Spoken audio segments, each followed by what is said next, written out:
Well, folks, I hope you enjoyed our series on HF digital modes. I just want to recap a couple things here. One, wow, what a tangled web we weave.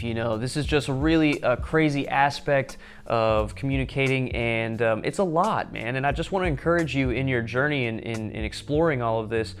Don't feel overwhelmed, and also don't overthink it. Some of this stuff is really too simple. You don't need to necessarily dive off into the deep end of the science of things to be able to get out there and functionally practice, some of these different aspects. And you also don't feel limited by finances or money or anything like that.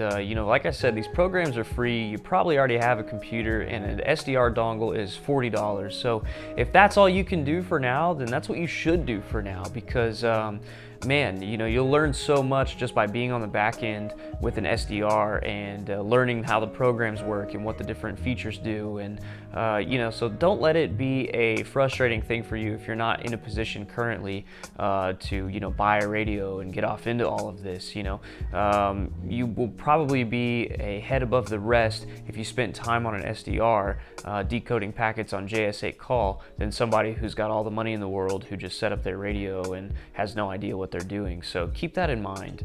I just wanted to also briefly mention here that to do some of this stuff, you have got to have a ham license. Now, to listen with an SDR, not required. To transmit is required with some caveats. There's some gray areas where you can transmit. Like I mentioned in one of the previous videos, you can use a CB radio to transmit on HF digital modes, and there's a whole lot of fuzzy legality there, so maybe look into that for yourself. But yeah, and ARRL.org, the American Radio Relay League, I think is what it stands for, .org.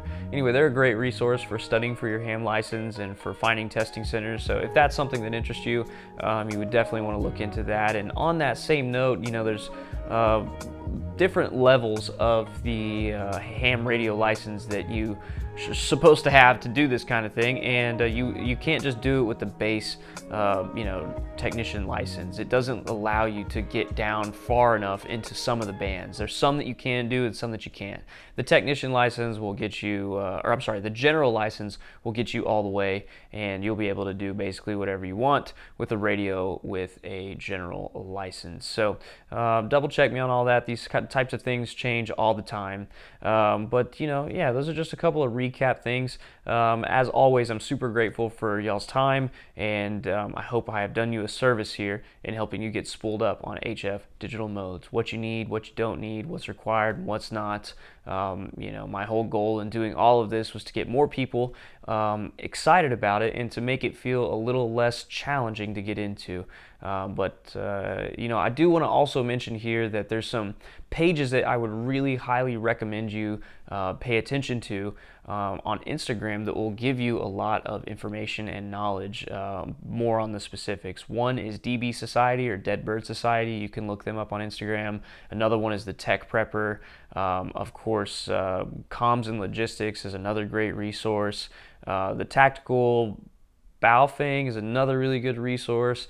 And once you start kind of following these pages, you'll start to get inundated with other pages that are like it. So if you go through and follow those 5 pages, you'll be set for figuring out which pages are and are not the ones you should follow. The good thing about this is that there's not really a whole lot of people shilling bad information in this area, so I don't know that I would be too leery of that. Pretty much anyone that's talking about this is way too deep off into the nerd territory of all of this and don't have time to be shilling bad information. So with that, I bid you adieu, good sir. Like and subscribe. Bye-bye.